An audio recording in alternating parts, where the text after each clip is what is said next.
Hello साथीहरू सबैजना नमस्ते। सन्चै आरामै हुनुहुन्छ होला। यो चाहिँ हो हाम्रो कोरियन हटपट है। कोरियन हटपटमा के हाल्छ भने हेर्नु यहाँ हेर्नुहोस् त ल। जुकुनी छ, तपाईँको ओनियन छ, गाजर छ, मुली छ है। त्यसपछि हामीले नमक हाल्यौँ, एरोमेटो मिक्स हाल्यौँ होइन। हेर्दै जानुहोस् है के हाल्छौँ भनेर एकदम ध्यान छ हेर्दै जानुहोस्। हामीले यो हाल्यौँ, त्यसपछि हामीले हाल्यौँ सल्ट, एरोमेटिक्स दोनों हाल्यौँ। अब कोरियन चिली पाउडर हामीले यसरी हाल्नुपर्छ है। यो कोरियन चिली पाउडर 2 चम्मच हालिस के हुन्छ यसको साइनिङ और फ्लेभर निक्लिन्छ है हटपटमा। यो हो कोरियन हटपट। त्यसपछि हेर्नुहोस् हामीले टोफु, मुली, गाजर, क्यारोट कुकुम्बर होइन, तपाईँको ससेज सबै हाल्ने। त्यसपछि हामीले हाल्ने कोरियन रामेन है। अच्छा मसरुम पनि हाल्नुपर्छ यसरी काटेर, जस्तो यसरी काटेर हाल्नुपर्छ है।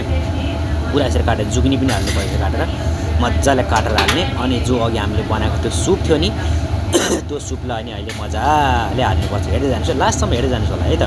यसको प्रेजेन्टेसन यस्तो हो है। अब हाम्रो त्यहाँ सुप रेडी भइसकेको छ है। ट्याप कलर सुप चाहिँ नर्मल छ। सर्लक्क लाएर अब हामीले हाल्छौँ सुप माथिबाट ड्याङ लाएर। यसमा हालिसकेपछि टेस्ट यस्तो खतरनाक हुन्छ बबाल। अब हेर्नु त, हेर्नु है राम्रोसँगले हेर्नु भेट्यो के हालेको छ भन्दा है। यो कोरियन हटपट हो, घरमा नि आरामसे बनाएर खान सकिन्छ यो है। एकदम नर्मल छ, मजाले घरमा बनाएर खान सकिन्छ। के हाल्छ यो नर्मलै छ होइन। कोरियन चिली पाउडर किन्न पाइहाल्छ। एकचोटि सामान मजाले किनेर राखिसकेपछि तपाईँको मजाले खान सकिन्छ घरै बनाएर है त।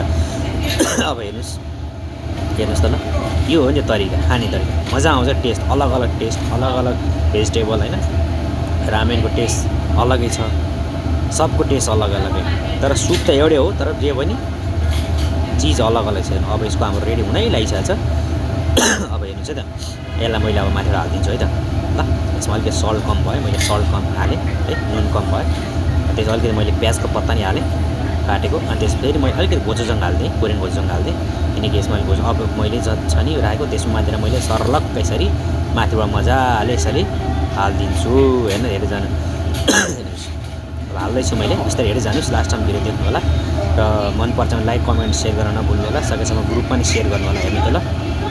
वाउ, अब यो हो नि त हजुर कोरियन हटपट भनेको। हेर्नुहोस् अब हेर्नुहोस् ट्याक्क लाएर हेर्नुहोस्। अब कम्ती मजा आउँछ। अब यसलाई चाहिँ हामीले के भने टेबल सप्लाई गरिन्छ र टेबलमै ग्यास सबै कुरो उहाँ हुन्छ कोरियनको है। सानो सिलिन्डर हुन्छ, उसले मजाले पकाएर खाने। अनि फ्यामिलीको साथमा बात गर्दै मजाले, फ्यामिलीको साथमा मजाले बात गर्दै खान सकिन्छ। गर्लफ्रेन्ड ल्याएर पनि खान सकिन्छ है। अर्काको बुढी ल्याएर पनि खान सकिन्छ है फेरि यसमा त। अनि हामीले कोरियन मोमोस हुन्छ, यसलाई म्यान्दो भन्छ है। कोरियन म्यान्दो भन्छ है। कोरियन भाषामा मोमोलाई म्यान्दो भन्छ। यसलाई हामीले हाल्यौँ अब यसलाई म्यान्दो माथिबाट है, म्यान्दो भन्छ है यसलाई। कोरियन भाषाबाट चाहिँ मोमोलाई म्यान्दो भन्छ साथीहरू, सबैजना सुन्नु होला। अब साइडमा हामीले चाहिँ स्प्रिङ काटेको छ मजाले, यसलाई प्रेजेन्टेसनको लागि टक्क राखिदिने। त्यसपछि हामीले के गर्ने, टक्क लाएर टेबलमा सप्लाई गर्ने है। अब त्यसपछि हामीले के माथि चिज हाल्ने, स्लाइस चिज। ओहो यसलाई भन्छ अब हामीले स्लाइस चिज मजाले हाल्ने है त। त्यसपछि हामीले साइडमा के गर्ने तपाईँ भने, यो हो हाम्रो फेरि तपाईँको सिगम दुबो होइन, स्टिम दुबो मतलब। यसलाई चाहिँ टोफुलाई स्टिम गरेर साइडमा चाहिँ किम्ची हाल्ने होइन, यसलाई किम्ची दुबो भनिन्छ है कोरियन भाषामा। सर्लक्क पारेर यसरी हाल्ने यसलाई। हेर्नु त कस्तो लाग्छ तपाईँहरूलाई। लाइक कमेन्ट सेयर गर्न नभुल्नु होला। हामीले भिडियो र खानाको फोटो भिडियो मैले बनाएको छु ल।